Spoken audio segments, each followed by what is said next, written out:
In Krita, your interface is composed of a fixed toolbar at the top, the canvas in the middle that you can expand with the tab key, and dockers. The dockers are called this way because you can click and drag on their title bar to extract them from a column, a part of the interface, and you can dock them into any position in the UI. So you can customize your workspace this way. This is the default workspace, and you can change the workspace using the drop-down menu in the top right corner of the screen. You can click Default to reset the interface to the default, and then you can find a few others here. I particularly like Big Paint 2 because at a glance it gives you options to select the colors and the brushes on the left, plus the tools, and on the right side you have the overview of your document to get a big picture, to get a sense for the value and color composition, the tool options in the bottom right of the screen, and a lot of space for your layer stack, which in game art we use quite a bit. On top of these workspaces, you might want to bring some of your dockers or something special that you use and that's not part of a workspace. For that, you can go to the settings menu, dockers, and you can activate them from here. Or there is a faster way to access them. You go to the toolbar, right click, and you will get this drop down list. Some plugins that you will work with use dockers because they are not ordered by names. Sometimes they can be a little hard to find. For example, we created and use the GDQuest art tools that we often have open in our UI in the bottom right of the screen or hidden behind the tool options. You can drag and drop your Docker like that on another Docker to merge them together and create tabs. Note that you can drag and drop a Docker on another one to merge them together and create tabs, and then you can drag and drop the tabs to reorganize them. And note that it's not only in the toolbar that you can bring your Dockers here, you can right-click on any Docker's title bar to get this menu. So sometimes you want to use sliders precisely.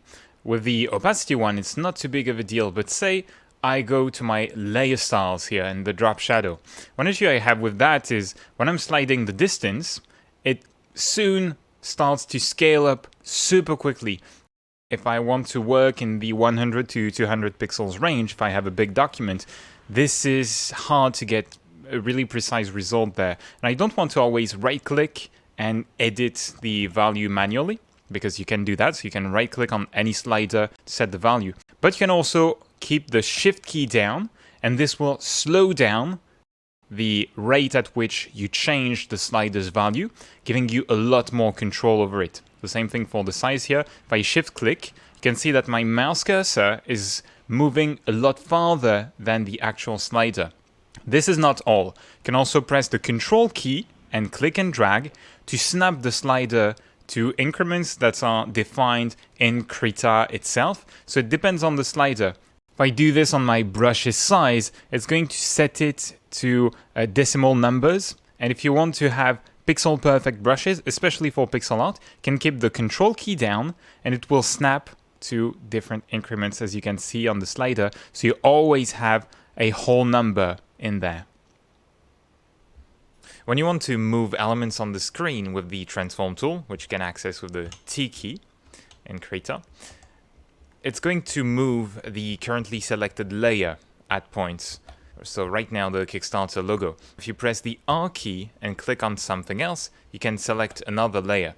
When you are doing graphic design or creating any composition, it's common to work with both layers inside of a group and with a group. One thing you can do to move the entire group without toggling the selecting layers is pressing the Shift key as you move with the transform tool. It's going to move everything that the group contains, and if you click again without the Shift key, it will fall back to your currently selected layer.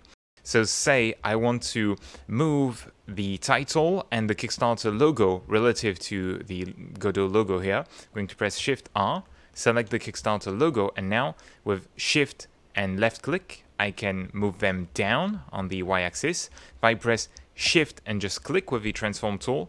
Then I'm going to move the entire group so I can move them back on the black background. Sometimes you have outlines that are a little too thin, like in this picture here, and you can't redraw it from scratch. Or you might want to create an outline around a sprite. Here's a quick way to do it. I'm going to select the yellow outline here, the layer that contains it, and select the pixels inside of it.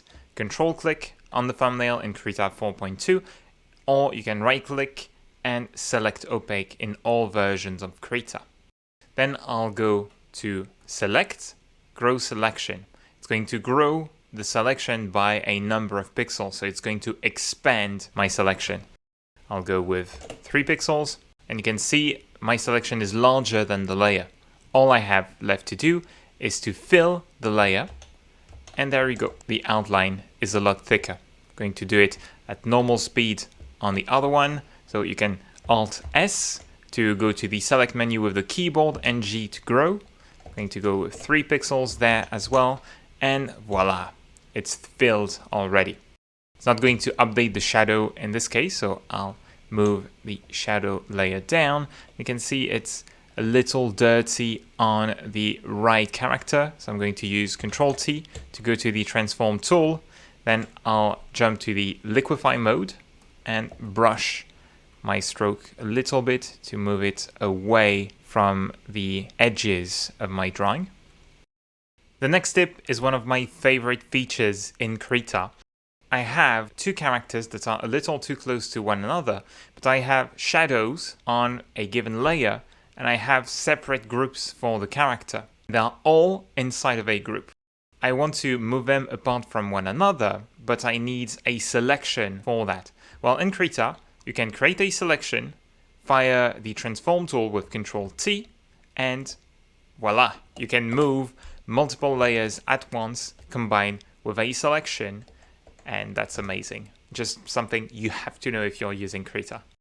Just note that you have to use the free transform tool. If you use the transform tool with the T key, this is not going to work. The transform tool moves entire layers or groups. It's the free transform tool that can do recursive transforms on selections. You could even select a bit of your character and break it like so for various effects if you want to create a broken effect or a puzzle effect on one of your pictures.